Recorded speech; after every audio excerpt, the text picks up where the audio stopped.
The great chamber of the Galactic Empire's high council loomed vast and imposing, its walls shimmering with ethereal light that pulsed faintly, like a living organism. Every detail of the room seemed designed to humble its occupants, an architectural monument to power and intimidation. Captain Raphael Leo, standing alone at the center of the circular room, appeared unaffected. His black, minimalistic suit, while devoid of adornments, was tailored with precision, a sharp contrast to the ostentatious regalia of the alien dignitaries encircling him. His face betrayed no emotion, though his sharp, ice-blue eyes missed nothing. Leo shifted his weight slightly, adjusting to the scrutiny of a dozen pairs of alien eyes. The Arcanes were the dominant species in the Empire, a race of tall, skeletal beings whose skin shimmered like liquid mercury. Their leader, Lord Vortak, sat in a raised throne that glowed faintly with circuitry. Vortak leaned forward, his long, clawed fingers steepling as his silver eyes locked onto Leo with an intensity that bordered on predatory. "So," Vortak began, his voice a low, resonant hum that seemed to vibrate through the chamber. "Earth sends you as its emissary." The emphasis on the last word was not lost on Leo. He inclined his head slightly, his expression one of carefully measured neutrality. "Earth sends me because I'm uniquely qualified to represent our interests," he said evenly. His voice carried a calm confidence, though his tone was devoid of arrogance. "We believe in choosing those who understand both diplomacy and conflict resolution." A ripple of murmurs passed through the council. Some of the other alien representatives exchanged glances, their expressions ranging from curiosity to disdain. One, a squat, insectoid creature whose mandibles clicked with irritation, hissed softly. "Conflict resolution," Vortak repeated, his tone laced with amusement. A curious choice of words for such a young and fragile species. He leaned back, his metallic features twisting into something that might have been a smirk. Perhaps humanity does not understand the weight of these discussions. The Empire's strength is unmatched. Peace with Earth is a courtesy, not a necessity. Leo's jaw tightened, but he forced himself to relax, his years of training as a Black Ops operative keeping his composure unbroken. He knew this was a test. The Arcanes thrived on dominance, and any sign of weakness would only embolden them. He allowed a brief pause, letting the tension build before replying. "With respect, Lord Vortak," Leo said, his tone as sharp as a blade, "humanity understands strength well, perhaps better than you think. But we also understand the value of cooperation. The question is whether the Empire does." The murmurs stopped. The room seemed to grow colder as the words hung in the air. For a moment, Leo thought he might have pushed too far, but the flicker of annoyance that crossed Vortak's face was satisfaction enough. "You speak boldly for one so small," Vortak said at last, his voice dangerously soft. "But boldness without wisdom can be a fatal flaw." Leo's lips curved into the faintest hint of a smile. "Agreed." The silence that followed was palpable, broken only by the faint hum of the chamber's energy conduits. Leo felt the weight of the council's collective gaze pressing down on him, but he remained still unyielding. This was part of the game, letting them see only what he wanted them to see. Inwardly, however, Leo's mind was racing. The Empire's envoy had not come here to negotiate in good faith. That much was clear. The veiled insults, the subtle posturing, it all pointed to one conclusion. The Empire didn't respect humanity, and they certainly didn't see Earth as an equal. This meeting wasn't about peace. It was about assessing Earth's threat level. His earpiece crackled faintly, a coded signal from the team monitoring the meeting from orbit. Leo ignored it for now. The real danger wasn't the Council's disdain. It was the unspoken threat lurking beneath the surface. The Arcanes wouldn't waste time on bluster, unless they had already decided humanity was expendable. Gorvin rose from his throne with an almost liquid grace, his towering form casting a long shadow over Leo. "This session is adjourned," he declared, his tone clipped. "The Council will reconvene once we have deliberated further." The other Council members began to file out, their expressions inscrutable. Leo stood motionless, watching as they departed. Vortak lingered for a moment, his gaze fixed on Leo. "I would advise caution, Captain," he said, his voice barely above a whisper. "Your position here is precarious." Leo inclined his head. "I appreciate the advice, Lord Vortak. Humanity will remember it." Gorvin's lips curled into something that might have been a smile, and then he was gone, his metallic robes trailing behind him. The chamber was empty now, save for Leo and the two Arcanes guards who had been assigned to escort him back to his ship. He fell into step between them, his posture relaxed but his senses on high alert. The energy in the room had shifted the moment the council departed. The air felt heavier, charged with something unspoken. As they moved through the labyrinthine corridors of the Imperial Palace, Leo's instincts began to scream at him. The guards' movements were too synchronized, their hands hovering too close to their weapons. He caught a fleeting glance between them, a silent signal exchanged in the language of killers. They turned a corner into a dimly lit passage, far removed from the bustling main corridors. Leo slowed his pace slightly, his hand brushing the concealed weapon holstered at his side. "Is this the most direct route to the docking bay?" he asked, his tone casual. The guard on his left didn't respond. The one on his right glanced at him, his expression unreadable. "A slight detour," the guard said. "For security reasons?" Leo's lips twitched into a faint smirk. "Of course." The attack came a heartbeat later. One guard lunged at him with a plasma blade, the weapon hissing as it ignited. Leo sidestepped smoothly, his hand snapping up to block the strike. His other hand darted to his holster, drawing a compact energy pistol in a single fluid motion. He fired twice, the shot striking the guard in the chest and sending him sprawling to the floor. The second guard was faster, his blade arcing toward Leo's neck. Leo dropped to one knee, the blade slicing through the air above him. He pivoted, sweeping the guard's legs out from under him. The guard hit the ground hard, but before he could recover, Leo was on him, the barrel of his pistol pressed to the alien's forehead. The guard froze, his eyes wide with fear. "Who sent you?" Leo demanded, his voice cold and precise. The guard hesitated for a fraction of a second too long. Leo pulled the trigger. The corridor fell silent once more, save for the faint hum of his pistol as it powered down. Leo rose to his feet, his expression grim. He knew this was only the beginning. Adjusting his suit, Leo began walking again, his steps purposeful. The diplomatic games were over. It was time to show the Empire what humanity was truly capable of. The corridor was eerily silent now, save for the faint hum of distant machinery. Leo crouched beside one of the fallen guards, his gloved hands moving quickly to strip the alien of a small, encrypted data device concealed within its uniform. He slipped it into a hidden pocket, his mind already working through the possibilities.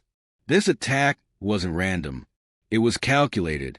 Someone in the Empire's hierarchy wanted him dead, and the implications of that weren't lost on him. His sharp eyes flicked down the corridor, noting the placement of surveillance nodes embedded in the walls. They were deactivated. Someone had cleared this section of the palace, creating the perfect stage for an ambush. Leo's lip curled into the barest hint of a smile. They underestimated him. They always did. The soft echo of approaching footsteps reached his ears. 3 sets, heavy and deliberate.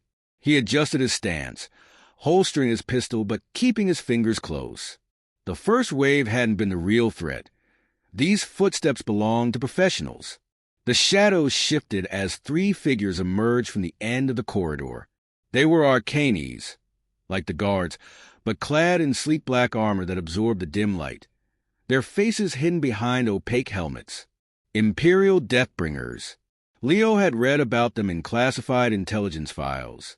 Elite enforcers, trained for assassination and battlefield dominance. "Captain Leo," one of them said, his voice distorted through a translator. "You should not have survived." Leo straightened, rolling his shoulders as though loosening up before a workout. "I get that a lot," he said casually.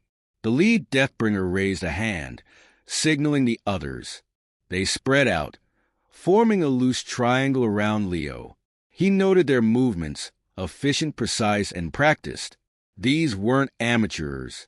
Good. Without warning, one of the Deathbringers lunged, his energy blade igniting in a crackling arc. Leo moved like lightning, sidestepping the strike and slamming his elbow into the attacker's exposed side. The armor absorbed most of the impact, but the alien staggered just enough for Leo to draw a compact blade from his boot and drive it upward into the joint between the neck and shoulder plate. The Deathbringer collapsed with a gurgling hiss, sparks flying from his suit. The other two reacted instantly, their blades igniting in unison. Leo ducked low as one swung for his head, the blade hissing through the air inches above him. He countered with a quick slash to the attacker's leg, severing a tendon just beneath the armor. The alien howled, stumbling backward as his companion advanced, weapon raised for a killing blow.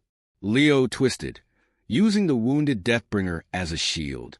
The incoming strike cut deep into the alien's torso, and Leo used a moment of hesitation to spin around, driving his blade into the final attacker's abdomen. The Deathbringer crumpled, his weapon clattering to the floor. Breathing heavily, Leo retrieved his own blade, wiping it clean on the fallen alien's armor. 3 enemies, 3 kills, and still no sign of reinforcements. This wasn't a random attempt, it was surgical, controlled. He needed answers. Quickly, he searched the bodies, finding another encrypted device on the leader. He pocketed it alongside the first and scanned the corridor. No more footsteps. No reinforcements. Whoever had sent these assassins clearly believed they were enough to finish the job. Leo activated the portable decryption module on his wrist, inserting one of the devices into its interface. Lines of alien script began scrolling across the small screen, and Leo's eyes narrowed as he read the translated fragments. Fleet mobilization orders. High-priority targets. Earth listed among them. The information confirmed his suspicions. The Empire was preparing for war, and the diplomatic talks were nothing more than a stalling tactic. But something else caught his eye, a name embedded within the orders. Vortak. Leo's jaw tightened. The attack wasn't orchestrated by some rogue faction within the Empire. It came from the top. The sound of grinding metal snapped him back to the present. He turned, instincts flaring, just as a section of the wall slid open to reveal a hidden passage. 2 more Deathbringers stepped out, their armor gleaming, and behind them came a towering figure, Vortak himself. Leo's pulse quickened, but he kept his expression neutral. Vortak's presence here was a dangerous variable. The Arcanes leader rarely involved himself in direct confrontations, preferring to operate from the safety of the council chambers. That he had come personally meant only one thing. He wanted to witness Leo's death. Impressive, Vortak said, his voice a silky blend of amusement and menace. Few survive an encounter with my Deathbringers. Fewer still prevail. Leo adjusted his stance, his blade held loosely at his side. You should have sent more. Gorvin's metallic features shifted into what might have been a smile. Bravado suits you, Captain, but it will not save you. The 2 Deathbringers advanced, their weapons raised. Leo calculated his options, knowing full well that Vortak was the true threat. Killing him now would send shockwaves through the Empire, but it would also make humanity's position infinitely more precarious. The first Deathbringer lunged, his blade arcing toward Leo's midsection. Leo parried, the clash of energy and steel sending a burst of light through the corridor.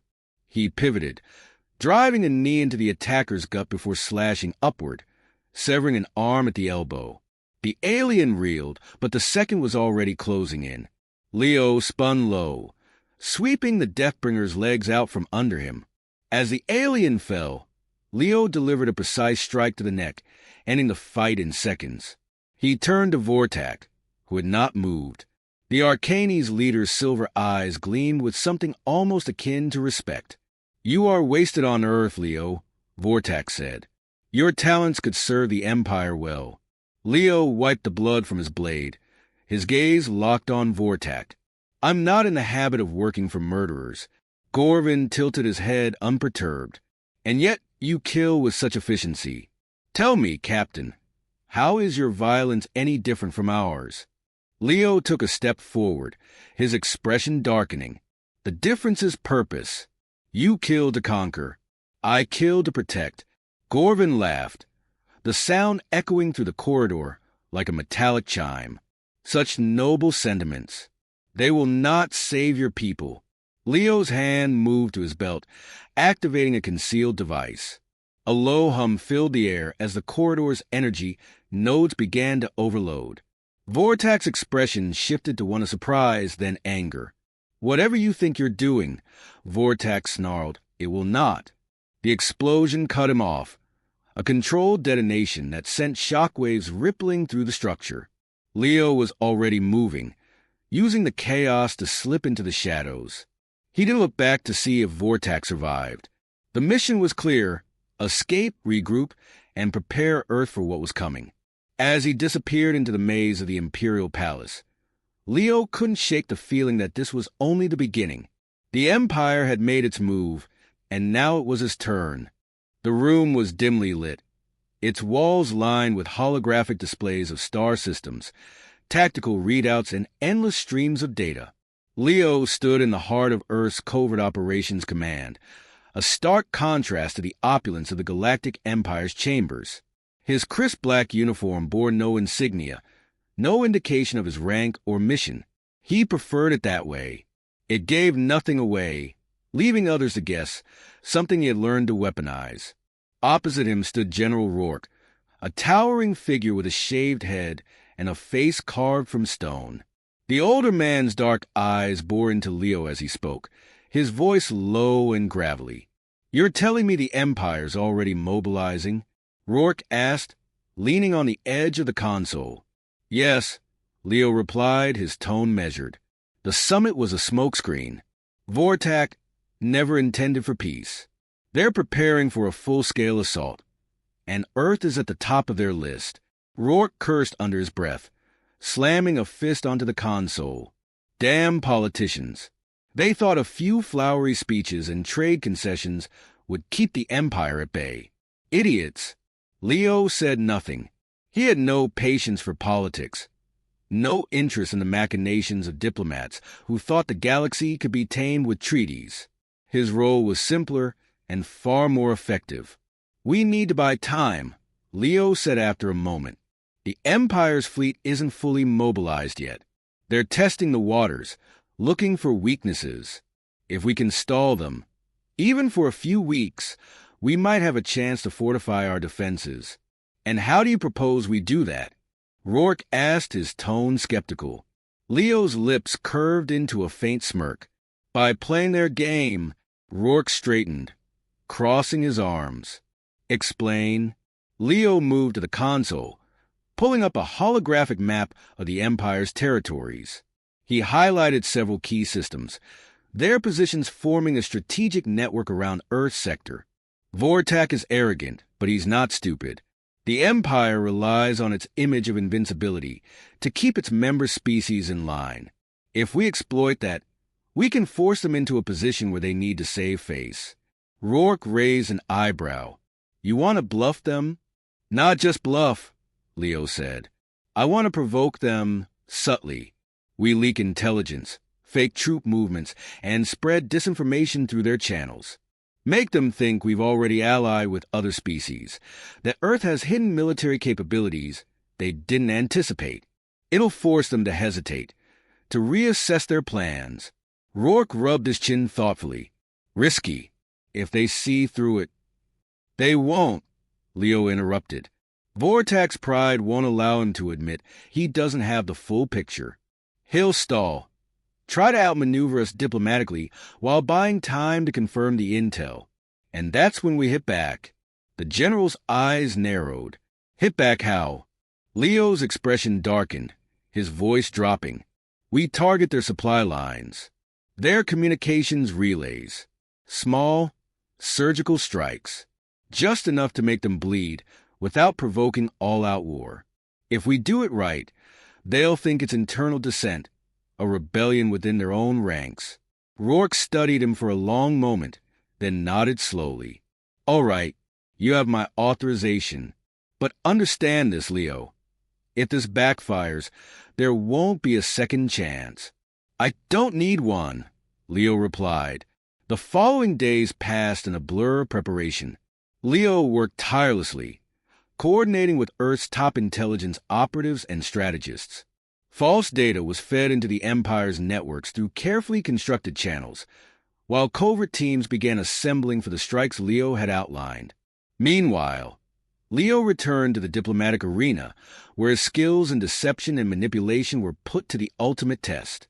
He attended holographic summits with alien representatives, crafting a narrative of Earth's growing strength and unity. He planted seeds of doubt among the Empire's allies, subtly suggesting that humanity had developed advanced technologies capable of turning the tide of any conflict. The key was to never overplay the hand. Leo knew the Empire's intelligence apparatus would be working overtime to verify the claims, and the best lies were the ones rooted in just enough truth to be believable. At one such meeting, held aboard a neutral station orbiting a distant star, Leo found himself face-to-face with one of Vortak's most trusted advisors, a shrewd Arcanese named Lyrak. The alien's silvery eyes regarded him with thinly veiled contempt, though his words were laced with diplomatic civility. Captain Leo, Lyrak said, his voice smooth as silk. It is rare for a species as young as yours to command such attention on the galactic stage. You must be quite proud. Leo smiled faintly, the expression not reaching his eyes. Pride has little to do with it, Ambassador. Survival, on the other hand, is a powerful motivator. Lyrak tilted his head, his gaze sharp. Indeed. And yet, survival often requires knowing one's limits. Do you truly believe Earth can withstand the might of the Empire, should it come to that? Leo met the alien's gaze unflinchingly. I believe in preparation, and I believe that underestimating one's opponent is the quickest path to defeat. The subtle jab didn't go unnoticed. Lyrak's expression remained calm, but there was a flicker of something in his eyes. Doubt, perhaps, or irritation. Wise words, he said. Let us hope your leaders share your pragmatism. Leo leaned forward slightly, his tone turning colder. Let us hope yours do as well. The tension between them was palpable, but Leo knew he had planted another seed. Lyrak would report back to Vortak, and the Arcanese leader would have to decide whether Leo's confidence was genuine or a carefully constructed facade. Either way, the uncertainty would force the Empire to slow its advance, giving Earth the time it so desperately needed. As the meeting concluded, Leo returned to his quarters aboard the station. He activated his comm unit, connecting to Rourke back on Earth. The bait's been set, Leo said.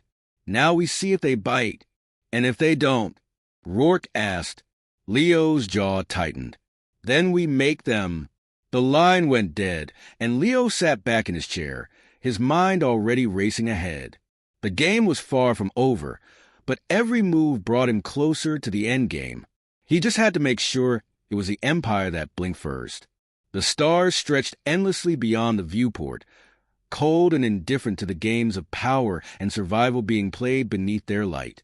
Leo stood on the bridge of the covert Earth vessel Shadowspire, his hands clasped behind his back, every muscle in his body coiled like a spring. Around him, the quiet hum of the ship's systems mixed with the whispered reports of his crew. This was the final stage of the plan, the culmination of weeks of subterfuge, precision strikes, and carefully orchestrated misdirection. If it failed, there would be no retreat, no second chances. Commander, a young officer called from the tactical station, his voice taut with nerves. We've intercepted the Empire's fleet transmission. Vortak's flagship is en route to the designated rendezvous point. ETA 10 minutes. Leo nodded, his gaze fixed on the holographic display of the surrounding sector. It showed the positions of the Empire's ships, marked in crimson, converging on a seemingly unremarkable asteroid field near the system's edge. It was a place Leo had chosen deliberately, a stage designed to force the enemy's hand. "Maintain stealth protocols," Leo ordered. "No one moves until I give the signal." The bridge fell silent, the crew watching him with a mixture of anticipation and unease. They knew what was at stake, but only Leo fully understood the intricacies of the gambit they were about to play. It wasn't just about defeating the Empire's fleet. It was about making them believe they couldn't win. As the minutes ticked by, Leo reviewed the final details of the plan. The asteroid field was laced with cloaked mines, each equipped with EMP payloads capable of disabling even the most advanced Imperial warships. The mines were placed to create the illusion of a natural phenomenon, a freak anomaly that would cripple their systems before they could react. But that wasn't the real trap. The mines were merely the opening move, a way to sow chaos and panic. The real blow would come from Earth's experimental strike drones, hidden among the debris. Each was armed with precision plasma cannons, designed to deliver surgical strikes to the Empire's command vessels. Approaching visual range, the tactical officer announced, breaking Leo's thoughts. The holographic display flickered, showing the Empire's flagship, a massive construct of blackened steel and shimmering energy fields. It was flanked by a dozen smaller cruisers, each bristling with weaponry. They moved with the arrogance of a predator certain of its dominance. Unaware, they were walking into a carefully laid snare. Leo allowed himself a grim smile. Let them enter the field. Wait for my mark. The seconds stretched into eternity as the Imperial fleet moved deeper into the asteroid belt. The tension on the bridge was palpable, every crew member holding their breath, waiting for the inevitable. Then it happened. The first mine detonated, sending out a pulse of electromagnetic energy that cascaded through the flagship's shields. Sparks erupted along the vessel's hull as its systems faltered, leaving it vulnerable. The smaller cruisers began to maneuver defensively, but two more mines detonated in quick succession, disabling half the fleet's navigation systems. "Now," Leo said, his voice like steel. The drones activated, emerging from the asteroid debris like silent predators. Their plasma cannons fired in unison, beams of searing energy slicing through the Imperial cruisers with deadly precision. One by one, the enemy ships fell, their engines exploding in bursts of fire and debris.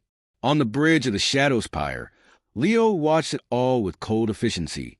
This wasn't victory, it was theater. Every strike, every detonation, was calculated to appear as though Earth had deployed an overwhelming force, a weapon they hadn't anticipated. "Sir," the communications officer called, her voice urgent. "We're receiving a hail from the flagship. It's Vortak." Leo's expression hardened. "Patch it through." The holographic display shifted, and Vortak's face appeared, his metallic features twisted in fury. Behind him, sparks rained down from damaged systems, and the sounds of panic orders echoed through the transmission. "Captain Leo," Vortak snarled, his voice filled with venom. "This treachery will not go unanswered." Leo stepped forward, his voice calm and unyielding. "Treachery? You attacked me first, Vortak. You sent assassins to kill a diplomat under your protection. Consider this my reply. You think this changes anything?" Vortak sneered. "You've merely delayed the inevitable. The Empire will crush your pathetic species." Leo's gaze bore into him, unflinching. "Will it? Look around you, Vortak.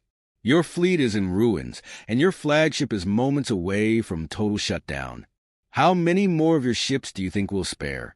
How many of your officers will return to their families?" Gorvin hesitated, the fire in his eyes dimming as doubt crept in. That was all Leo needed. "You can leave now," Leo said, his tone like a dagger. "Return to your council and tell them Earth is not some backwater colony waiting to be conquered. Tell them we are ready for whatever they send. Or stay, and see how quickly the rest of your fleet burns." For a moment, Vortak said nothing, the weight of his decision visible even through the transmission. Then, without another word, the hologram flickered and disappeared. "Enemy fleet is retreating," the tactical officer reported, relief evident in his voice. Leo exhaled slowly, the tension draining from his body. Hold position until they're clear of the sector. Then begin recovery operations. As the bridge crew moved to carry out his orders, Leo stood alone, staring out at the retreating enemy ships. He knew this wasn't the end. The Empire would regroup, would find new ways to press their advantage. But for now, Earth had bought itself time. Time to prepare, time to fortify, time to stand tall against the coming storm. And Leo would be ready.